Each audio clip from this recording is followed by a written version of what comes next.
Yo, halo semuanya, balik lagi sama gue di channel Purple Kame di video review Mob Psycho episode 3. Ya, dan pertama-tama gue tuh seneng banget ya karena ada season 3-nya di Mob Psycho ini. Karena tuh gue sangka akan berhenti di season 2-nya aja. Padahal gue tuh belum baca manganya. Tapi gue ngerasa walaupun ada manganya pun kayaknya akan selesai di season 2 deh. Dan gue gak nyangka kalau ternyata banyak juga orang yang suka ya kan. Dan alhamdulillah aja jadi sekarang ada season 3-nya. Oke, jadi lagu openingnya tuh kayak biasa ya, tidak mengecewakan, selalu bagus. Mob Psycho, aduh pokoknya keren lah, lagunya, videonya, animasinya keren, semuanya asik. Dan gue sebenarnya udah pernah denger kalau nggak salah dari trailernya kan lagunya. Oke, ya gue kayak kalau salah dari trailer gue pernah denger lagunya.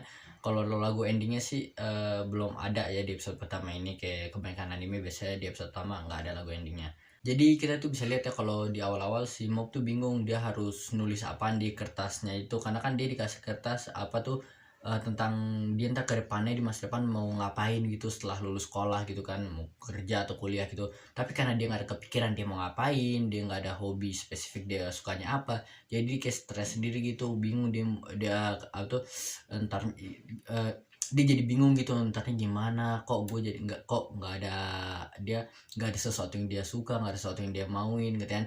Akhirnya dia stres sendiri dan Mob tuh ngerasa ini benar-benar hal yang penting gitu kak, walaupun ya juga sih, tapi kan jangan distresin juga ya, karena dan gue ngerasa banyak juga dari kalian yang pasti sama kayak dia, sama kayak Mob yang belum tahu entarnya mau ngapain, tujuannya mau ngapain. Ya menurut gue sih santai aja, pasti ntar kalian akhirnya nemuin, tapi nggak usah buru-buru, nggak usah distresin.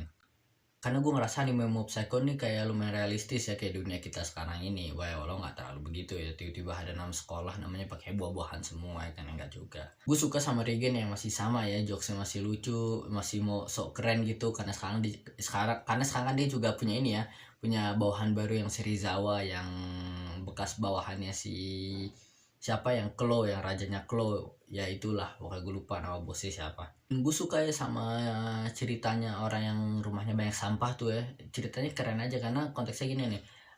Itu persis kayak kita sekarang kan, banyak orang yang kalau mereka ngelakuin kejahatan atau mereka hidupnya sial atau apa, mereka selalu nyalahin setan karena mereka buat membenarkan perilaku mereka ya, padahal nggak semuanya karena setan, kadang yang karena lu sendiri aja gitu. Maksud gue kayak, maka dari itu akhirnya karena dia suka nyalain setan, dia nggak mau apa-apa nyalahin ini, akhirnya setannya malah terbentuk sendiri ya kan. Walaupun ya gue nggak tahu sih cara konsep setan apakah begitu, tapi intinya ya begitulah, karena dia nggak apa-apa, dia selalu nyalain setan, dia nggak mau apa tuh, kayak seakan itu dirinya sendiri dia yang salah, ngatain dia yang malas atau apalah. Dan ini tuh realistis banget ya, karena tuh lu kalau deket emang bener ya, kalau lu deket sama orang tuh lu gampang terpengaruh, apalagi kalau mental lu lemah kayak si Mob sama si Serizawa ini. Mereka tuh karena mental mereka berdua bisa dibilang lemah, jadi mereka tuh terpengaruh ketika orang yang ngomong tentang cerita depresi dia, capeknya dia, stresnya ini nggak punya tujuan hidup,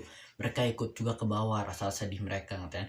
Alhamdulillah aja di sini ada abang-abangan Regen ya kan, yang dia tuh mentalnya kuat ya, kita bisa lihat bisa kuat banget mentalnya, dan dia orangnya sangat berlogika gitu. Akhirnya dia bisa yang sadarin Mob sama Serizawa ngerti. Maksud gue tuh gitu, kadang tuh kalau lu berkumpul sama orang-orang yang cerita stres tuh lu secara nggak langsung bisa ke bawah katanya.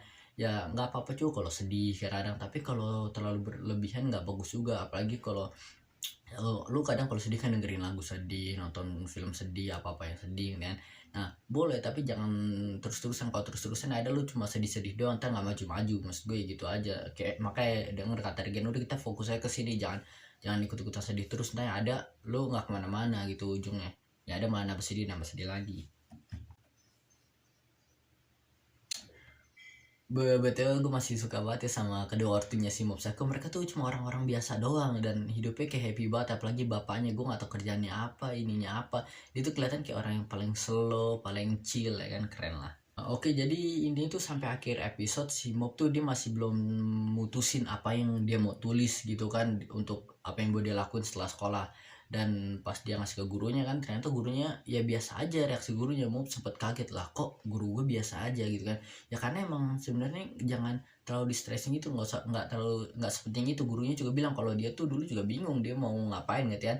Ya kayak sama Kerrigan, akhir-akhirnya ya ntar nemu aja jalannya gitu kan. Nah terus pas guru bilang kalau dia ngerasa kalau dia agak nyesel karena dia berharap kalau saat di umuran Mop harusnya dia lebih sering jalan-jalan. Terus Mop langsung bilang, oh kalau gitu gue jadi traveler aja, nanti kan gampang terpengaruh banget kan Mop. Iya sih, yang banyak orang juga gampang terpengaruh, mungkin gue salah satunya. Intinya itu jangan terlalu takut gitu kan, karena kayak Mop nih di sini tuh dia takut banget ngelakuin sesuatu karena dia setelah denger cerita orang yang kepalanya botak, yang dia ngerasa paling membotak padahal emang sudah botak dari lahir kayaknya kan, dia jadi takut. Dia sekarang belum melakukan kesalahan gitu kan, belum ada masalah yang datang ke dia takut kalau disalah ambil jalan ntar ada masalah, dia nggak kuat, nggak bisa nanganin masalah yang akan datang ke dia. Maksud gue tuh kalau lu terlalu pikirin apa masalah yang akan datang, ya ada lu malah stres sendiri dan lu jadi nggak kemana-mana karena gimana pun caranya kayaknya masalah kan tetap ada aja, tapi lu tetap harus jalaninnya, yang penting jangan nyerah gitu. Saran gue sih kalau lu misal lu kayak bingung, nggak ada tujuan, nggak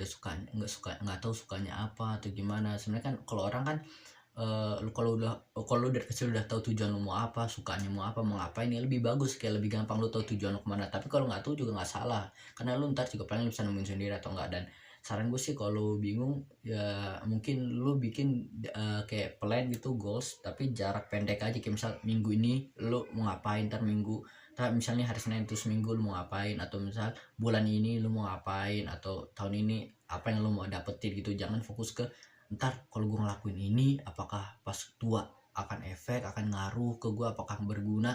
Kalau lu pikir terlalu panjang ke situ takutnya lu malah stres sendiri. Jadi ya setiap orang kan punya ya masing-masing lah caranya kan, pokoknya cari yang terbaik aja lah. Oke.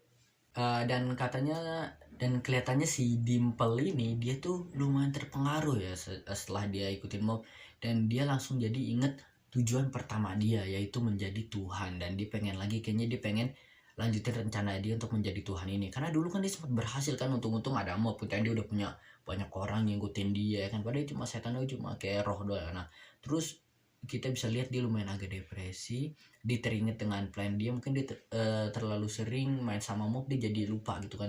Walau kita belum kalau nggak salah kita belum dijelasin bangetnya kenapa si Dimple ini pengen banget jadi Tuhan gitu ya, atau mungkin alasannya emang simpel aja gitu kan. Nah tapi dia sedang pelan-pelan jalan ke pohon ke brokoli yang gede tuh, dan dia tiduran di sana, dan kayaknya dia tuh pengen bikin rencana atau pengen ngerasukin atau apa si brokolinya, pengen dirasukin atau diapain, karena kan brokolinya ini udah disembah banyak orang sekarang ya, karena ya kejadiannya yang unik, tiba-tiba ada aja dari kota bermasalah udah brokoli datang, padahal itu cuma sesimpel yang kata di kantong Mop itu. Baik kalian yang nggak tahu ya, kalau atau kalian lupa, brokoli itu ada karena saat itu kan di season 2 di episode pertamanya kalau nggak salah dia kayak ngelawan monster yang di sawah gitu. Akhirnya dikasih dari pemiliknya ngasih dia kayak bibit-bibit gitu kan, biji-bijinya sama ditaruh sini, biji brokoli ditaruh kantong sekolahnya. Akhirnya pas berantem tuh energinya semua masuk ke brokoli, pakai brokoli jadi gede. Udah itu aja sih di video kali ini di review Mob Psycho season ketiga. Bye bye.